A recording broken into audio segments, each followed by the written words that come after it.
Next up in the William Castle at Columbia Volume 1 set, and the last movie in this box set, Mr. Sardonicus. Again, another one that I knew zero about, throwing on. Quite interested to discover a period piece set in the late 19th century. This is very different from the rest of the Castle movies, which is interesting. You know, I kind of like where this set has gone. We had the schlocky first two titles of The Tingler, 13 Ghosts, move on to the outstanding Homicidal, and then on to Mr. Sardonicus. So this tale is all about Robert, a doctor who's working in London, who is at the forefront of medical technology, who has been knighted and has received a letter from his long lost love, someone that couldn't marry him but moved on to somebody else, Maud, and he is so moved by this letter that he has to go to her.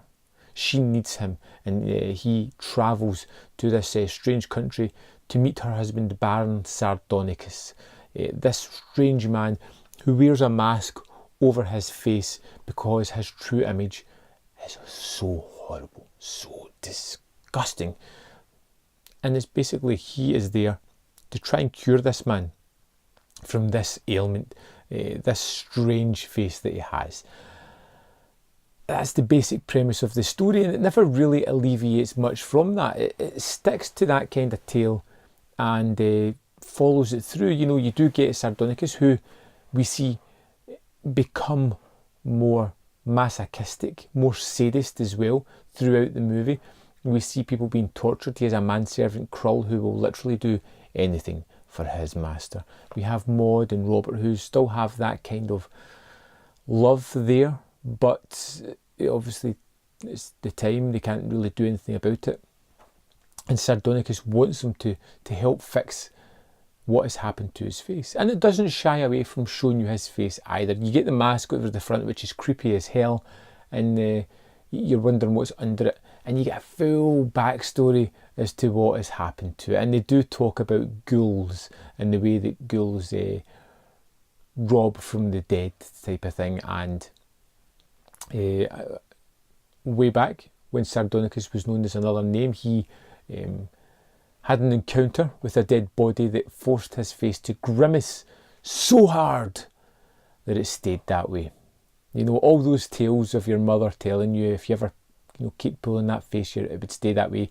This is the kind of movie that actually puts that into practice. His face is horrific. The nose is bent up, the teeth are showing, it's all wide and kind of off-putting and disgusting. And like I said, it doesn't shy away from showing you this image. And as with most Castle movies, there's a gimmick which I feel has really kind of kept his name in the forefront, because his movies were all about gimmicks. You know, William Castle's renowned for these kind of things, but I think there is genuinely good movies within his filmography that could do without this. Homicidal was one that didn't have to be there. It was a almost perfect movie.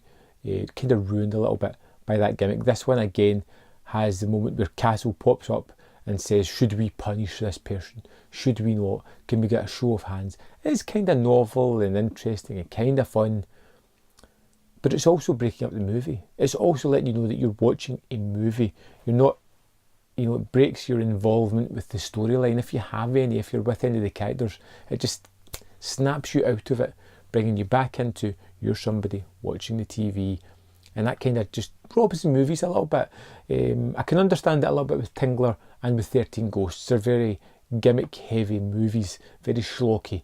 Homicidal and Mr. Sardonicus are two terrific movies. Homicidal especially, that didn't need these kind of gimmicks. These would have had an audience by their own because they were good movies.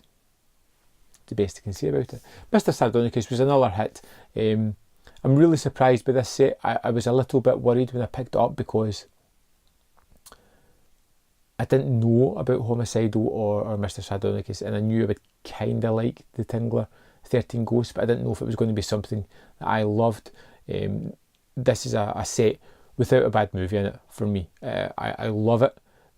All the movies are at least 3 stars for me. We've got one that's so close to being a 5-star, 4.5 for Homicidal. Just terrific film. And I'm really excited to move on to the Volume 2 set. Now, normally I do rankings of these kind of movies when I finish the set, but I'm going to give this a miss. And when I've finished the Volume 2 set, I'll have 8 William Castle movies. I may throw in House on Haunted Hill and just rank all 9 of them in a video for you guys. But I'd love to know if you've seen Mr. Sardonicus, what you thought about it. Let me know in the comment box below, and I'll see you next time on Man vs. Film.